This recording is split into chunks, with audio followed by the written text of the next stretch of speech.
If you're in cars long enough, there eventually becomes a time with all of them where it's time for them to move on to the next owner, because I suck at taking care of black cars. We're going to go through this car today and do a few finishing touches before I put it on my website, greasebellygarage.com, and also on eBay for this 2004 Chevy Monte Carlo Intimidator SS to go find a new home. It's really a good car. It's going to make somebody a great car. My name's Jason, and this is Grease Belly Garage. Come on. There we go. Come on, baby.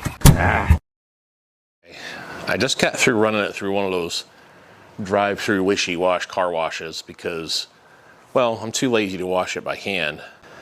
I've done a lot to this car, and I'll detail that as we move along.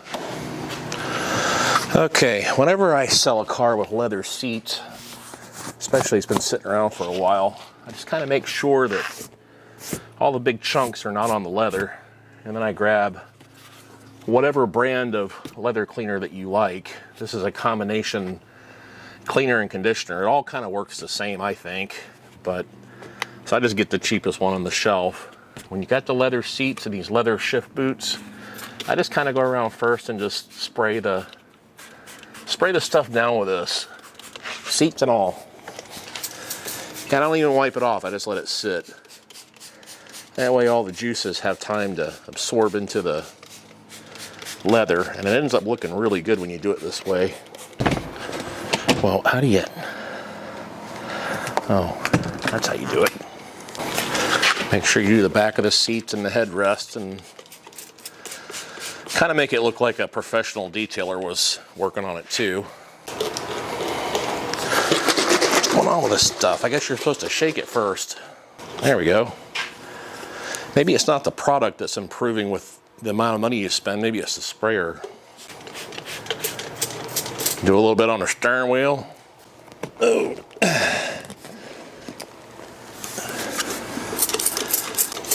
Okay. That'll percolate while we do the other work. One of the things I wanted to do that I never got around to doing was changing the supercharger oil. Now, all the other fluids have been done on this car. It's had a full tune-up, new belts, and of course I just got through driving this thing, so it's about 1,000 degrees under here. That's the perfect time to do this kind of work. You gotta take the oil cap off to get this. Man, everything's hot down here, and that oil cap is hard to get loose. Or I'm just really wimpy these days. Oh, geez Louise. There we go. Engine's cooled off now. Leather conditioner has been conditioning. Sometimes when people tell you a car's been sitting around for a long time, you kind of don't believe them. But there is one kind of good way to tell. That's this air filter here. Just got through replacing. You can see how it's just flying into pieces, and it's totally filthy. Can't see any sunlight through it when you hold it up to the sun. This car definitely was on a dirt road, and it definitely hasn't had an air filter in a long time, and I'm pretty sure it sat forever. Got a new one installed now. Now I'm going to jump on the supercharger oil. I went on Amazon, I believe, and bought, oh God, I bought a syringe with a tube, and I bought the supercharger oil. Oh good, it came out the bottom, good. I bought this AC Delco original supercharger oil. It wasn't that expensive. I only bought 2 of them because I think it takes just short of 2. The supercharger drain or fill hole is right in the top of the supercharger at the pulley end. And I believe that's a, well, I don't know what size the Allen bolt is, but it's just a little Allen bolt here that's on top. We'll take that out. Try not to drop it down in the engine anywhere. Now this is supposed to be lifetime oil, but I don't think there really is such a thing as lifetime oil between you and me. because there's no drain in the bottom of the supercharger, and if there was, I'm not sure I'd want to screw around with that. Stick the hose down in there, right in the drain hole, as far down as you can get it, about like that.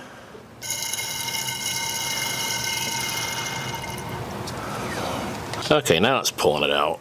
I didn't have the hose far enough down into the oil.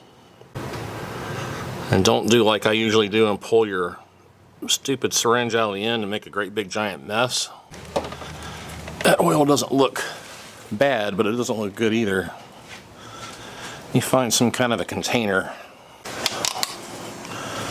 How about a brand new water bottle? We'll just waste that.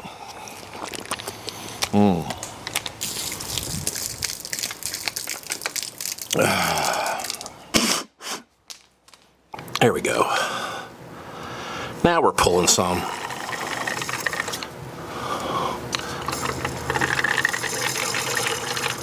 Okay, there we go.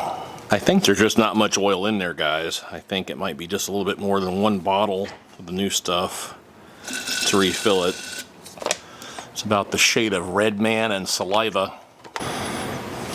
Okay. This is why I don't really believe in the whole lifetime oil thing. Look at the difference in this oil here after drawing it out. And I'm going to stick the hose back in the same hole. And I'm going to push this through until it starts to run out of the fill hole. This is about the color of Corona, looks like. Maybe Corona Light.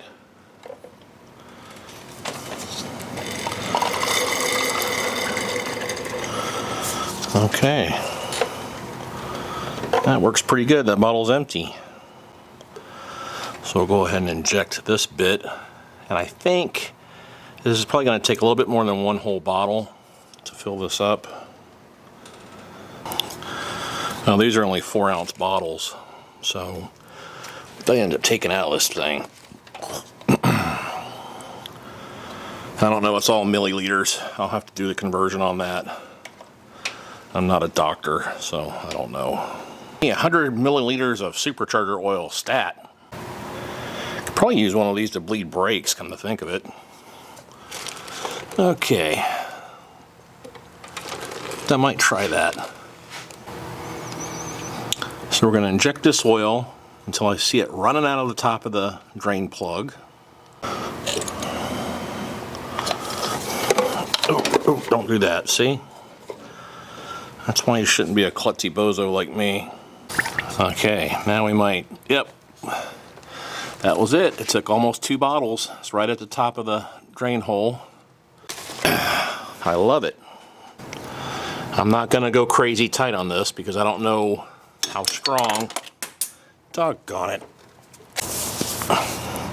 As I was saying, I don't know how strong that metal case is on that supercharger. I don't want to cross anything up. I also don't want to crawl under the car and get that tool, so I'll wait until I move it later. Got all the stuff back together on the engine now. And before I departed to make yet another trip to the auto parts store, I took some pure silicone and just absolutely hosed down this whole engine compartment.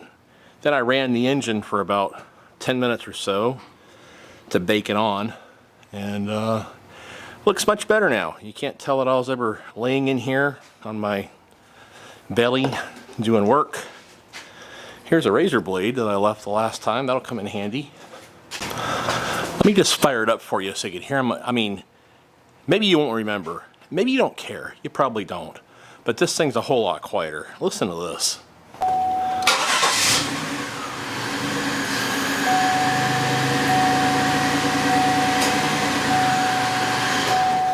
By the way, it's got cold air conditioning too. As it turns out, all I needed was about 3 ounces of 134A.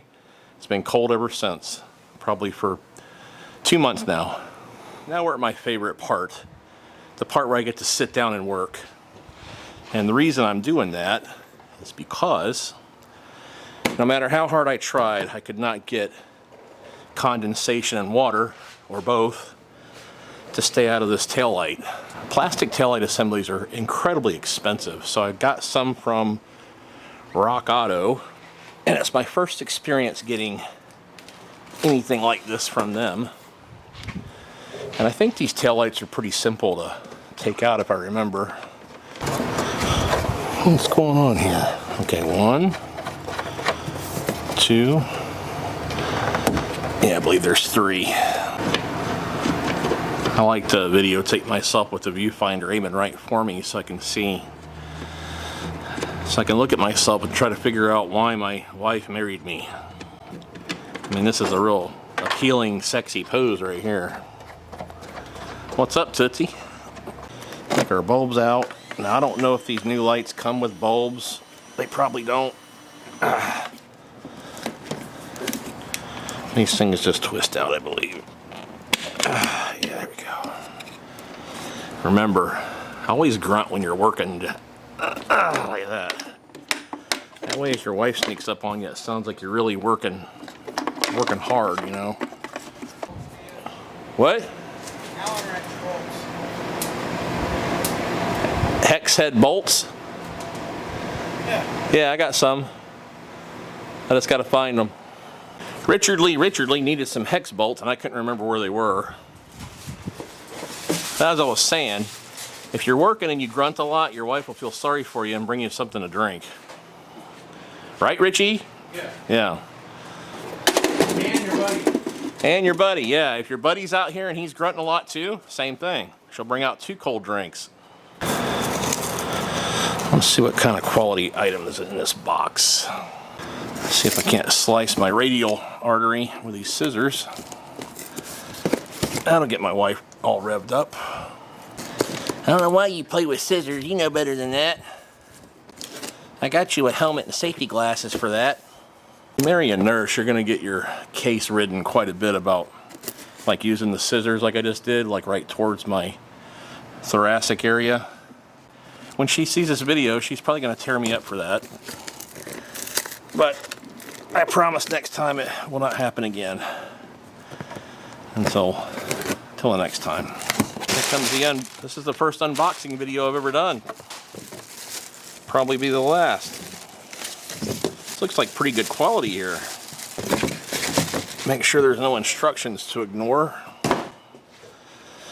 Alright, set that down in there to get scratched up. Say bye-bye harness. That means I've got some extra bulbs left over to use in my crappy minivan. Good. Just don't drop it, don't drop it, don't drop it. What's going on here? Time for the money shot. Do we have, oh yeah. Oh yeah. Nope, one already doesn't work. See, this is why you're not supposed to put things back together. You know, dinner is the most important time of the day, really, second to lunchtime. I got the new lights in. I'm going to go ahead and include the old lights with the car. That way I don't have to take them all the way out to the street to the garbage can. I flipped the house about 7 years ago. And when I bought the house, I found gobs and gobs and gobs of collector items in the house. And the people were just rabid NASCAR fans, particularly Dale Earnhardt. I mean, I like NASCAR, but I'm not like a NASCAR fan, you know. Like, I'll watch it, but I don't like keep up with the rankings and all that stuff that much. So I'm going to include all this with the car too, which will be brand new. Well, these are unopened boxes of cornflakes with Dale Earnhardt on them. Although that one got gnawed into by some kind of a rodent. Got a couple of blankets. Here's the other cereal box. Try to do this and not fall off my rolling chair. 6-time Winston Cup champion. We got calendars. We got, I already talked about the 2 blankets. Here's a folder with, I think it's just newspaper articles about Dale. What is this? Oh, Hank Williams Jr. That didn't belong in here. Oh, this is a Hank Williams Jr. album insert. A country boy can't survive. I'm gonna keep that. Got some, I don't know what this is. A notepad. It's a note cube. A backpack, a lunchbox, a t-shirt. Okay, this is one of those great times where I experienced microphone failure once again. I probably should really upgrade that thing. Quit buying the cheapest ones available. I'm trying to clean out these door jams and this trunk opening jam, and I've got kind of a quick trick to do that that's worked for me for many, many years now with very little effort, and it gets it looking really good with, like I said, very little effort, and that would be tire foam. And what you're going to do is just, you know, wipe all the big chunks out with a towel first, and then just start lambaste this stuff into your door jams, cracks, crevices, hood hinge areas, anywhere where dust and dirt can accumulate and it's difficult to clean, like no matter what you do, you know, brushes and rags and whatnot. And you're just gonna layer it in there real thick and heavy like that and try to coat it really, really good, and then just walk away from it and you let it sit there, and you can go back, and sometimes you got to do this 2 or 3 times to make it look brand new, but it does work. And it works great. I've been doing this for years now, and it saves a lot of aggravation for cleaning these areas. Here I am going around the perimeter of the trunk with this stuff, and I always spray that weather seal really heavy too. It kind of helps recondition it and put a little life back into it. And again, like I said, you're just gonna coat this stuff. Just spray, spray, spray. And get the cheapest ones you can, because you'll go through a couple of cans on a car typically. Here's where I've done the door jams and the edges of the doors and all the weather stripping associated with those areas. Now I'm crawling around in there with a nice linted, which you shouldn't really do. I don't have any microfiber towels. I've lost them all. Got a lint terry towel, wiping down all that leather cleaner that's been percolating for, at this point, it's been about 5 hours. But that's like the best overall way that I've ever found to deal with leather seats, because let that stuff soak in there really good for a long, long time, and it seems to do a really good job of softening that stuff back up and making it last a little bit longer. It's a little slippery the first couple of miles, so you might want to put your seatbelt on, but it does work great in the long run. This is about 15 minutes after the tire foam has soaked into all the door jams or percolated on there, as you may. And you can see it looks brand new. I mean, you walk up to it, it's absolutely amazing how well this works, really, because I've scrubbed and polished and waxed and used cutting compound and all kinds of things trying to make door jams look good, and this blows the doors off of all of that. And I don't really understand how or why it works, but it works. So I think what I'm doing here is I'm just going around wiping off the excess. You'll see some buildup of that stuff, and you just wipe that down. And it'll stay that way for quite some time afterwards, and you can just do it again as needed. But it's definitely the quickest, easiest way I've ever seen to get door jams looking really, really super sharp.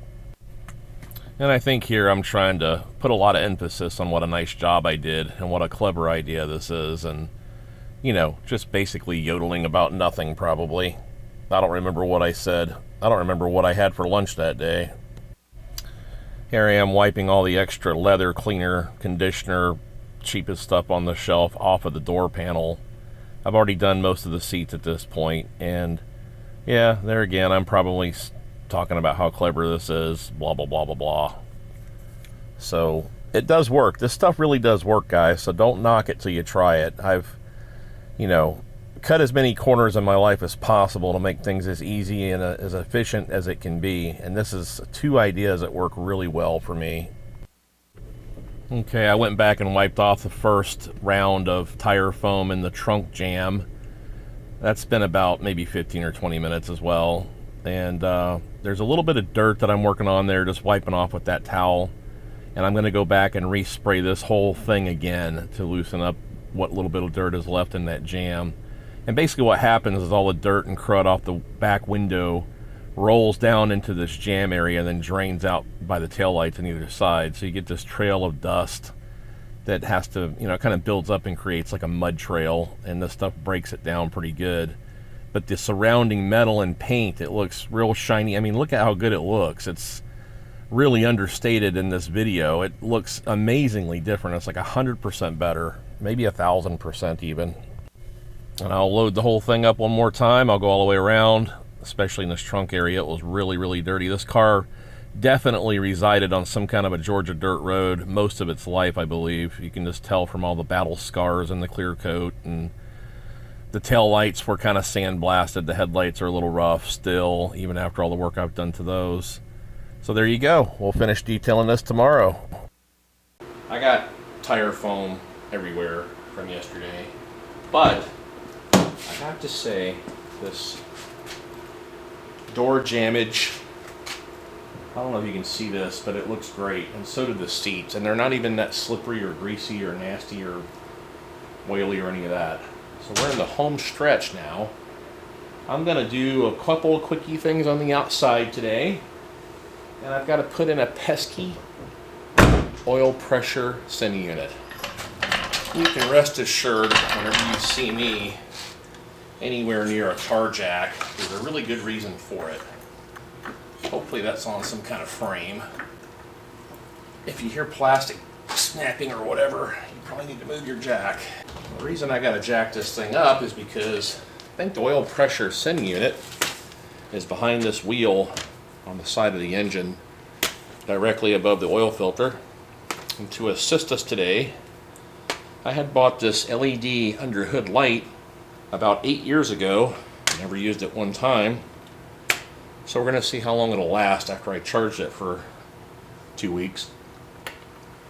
And we'll just use the wrong kind of socket. Some of the YouTube gurus say that you should have a talking point in your videos. The talking point amongst me and my friends is cordless power tools. I personally like Makita stuff the best.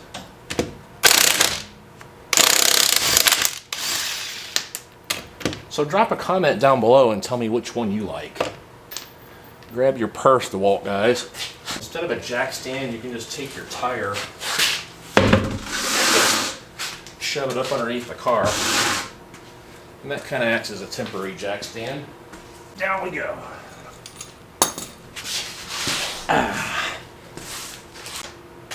It looks like there's absolutely no wire attached to it. Yeah, the wiring harness is laying on the CV shaft. Funny how it intermittently had an oil pressure without the harness attached. Let me just drag you guys down here so you can see this. Don't drop the camera, idiot. I'm not very graceful and or coordinated, but that green duber right there is the wiring harness, and that is the oil pressure sending unit up above. Now, it appears, and I think those things will leak oil, and maybe that's what messes up the connector. But I'm going to check that connector and see if it's damaged at all, and then go ahead and install the new sending unit. Of course, I got to get back up and go get an extension. So, stand by. Oh, for grunting and Advil. I guess I still enjoy this. I used to be able to do a lot more things by feel, but as I've gotten older and neuropathy has set in, not quite as easy to do by feel anymore. You guys ever notice how sometimes you put these extensions on ratchets and they'll just fall right off when you put it under the car, but when you got it outside the car, you can't get it loose to save your own life. Does this angle make me look fat? Let me move you over here so you can see better. You're not staring so much at the grease belly now. Blow my retinas out, maybe. Oh, there it goes. There it goes. Perfect. There. Perseverance and patience pays off. Watch me go through all this and lose about $1,000 on this car. Oh, I probably will. Okay. Mission accomplished, guys. Now it's time to go for the photo shoot. Still got a little bit of tire foam here and there, but I got a little bit more cleaning to do before somebody comes and picks this car up. What a nice car this has turned out to be. I mean, it's really a nice car. It's a shame that I have to sell it, but you can't keep everything. I've got too much crap as it is. Kick this supercharger a little bit. There we go. Now it's nice and smooth. 0 to 60 is probably like, it's got to be in the low 7-second range. Got a new body control module, which has been reflashed correctly to this car, so all the accessories work correctly. I mean, it's a really solid car. Mechanically, it's great. The interior is nearly perfect. There's only one little spot in the center of the dash where it's kind of raised up a little bit, and it looks like there's a little hairline crack to the left of the driver's side air conditioning vent. I'll show you both of those items when we stop. I had the gauge cluster completely professionally rebuilt by Fort Myers Speedometer in Fort Myers, Florida. Really super nice guy. Get it while I waited even, which was even better. This car was definitely on a dirt road in Georgia most of its life in a carport. So the reason I know that is because the paint in the front was relatively decent and the back bumper was faded off. Now, there's previous videos in my playlist about the things I've already done to this car and the situation that it was in when my dad got it. My dad actually bought this car in Georgia and brought it to me in Florida. But I do think the Carfax showed where it had a minor rear end collision. I don't remember for sure, but it was a long time ago. I think it was like in 2008, maybe. And I think maybe the front bumper had been replaced. No signs of any rust or serious body damage. The clear coat has some battle scars in it all around the car. Tree sap, dust. The window glass has some water stains here and there that I've been working on getting those off, but they probably need to have the glass polished. The only other problem this car has that I would consider an actual problem is the heat only works sometimes. I think the heat blend door actuator motors are goofy. I'm not going to fix that. I'm going to sell it that way. I'm sure people up north, that isn't a hard thing to fix on these cars, I don't think. So somebody can, we don't use heat in Florida. If somebody buys this car that lives in Florida, you're not going to ever really need it anyway. Some of these car washes here in Florida now are like $21, $25. And then a menu pops up to add on like tire shine and hot wax and all that stuff. I've probably sold 75 cars on eBay in 20 years, maybe 100. And I've probably bought 20 cars on eBay in 20 years.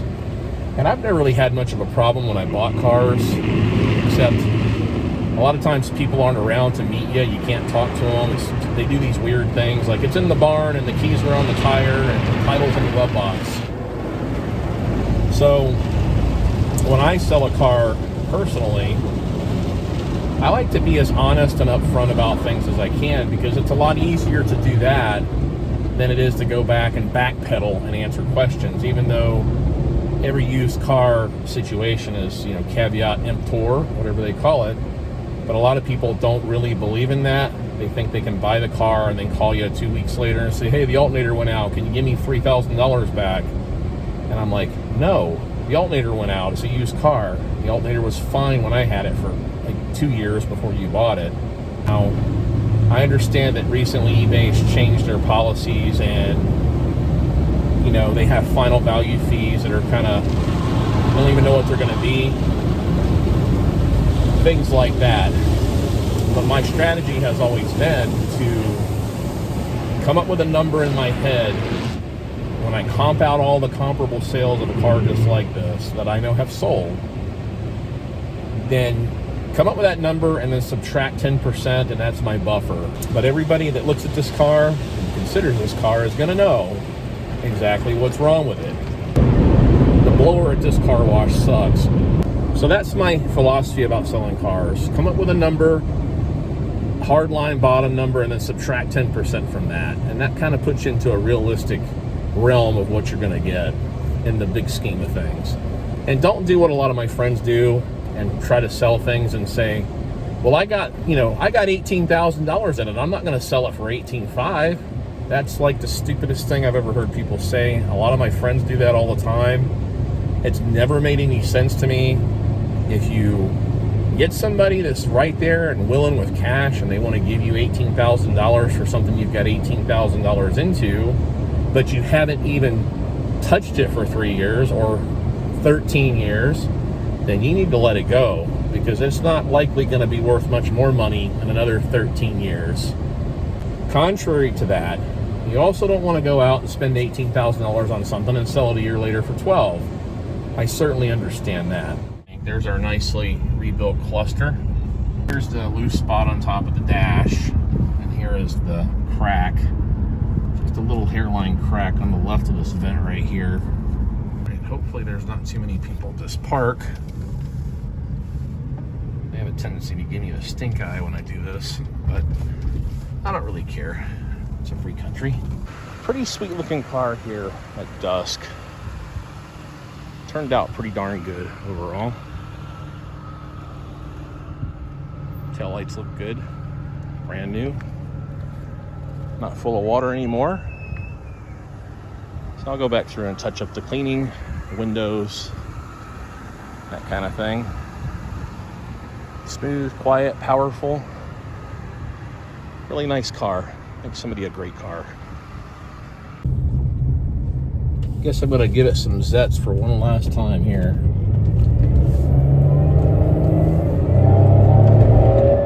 Oh yeah. This thing will scoot pretty good, guys. What a sweet little car. Was that a cop? Uh-oh. Okay guys, that's gonna be the end of this video. If you like what you saw and you learned a couple of things, maybe some of my shortcuts and tricks, or if you didn't, give me a thumbs up. Either way, make sure you subscribe to my channel. So in the meantime, I'll catch you guys on the flip side, and I really appreciate you guys watching. See you next time. All right. Tune in again. Thanks for watching. Yep.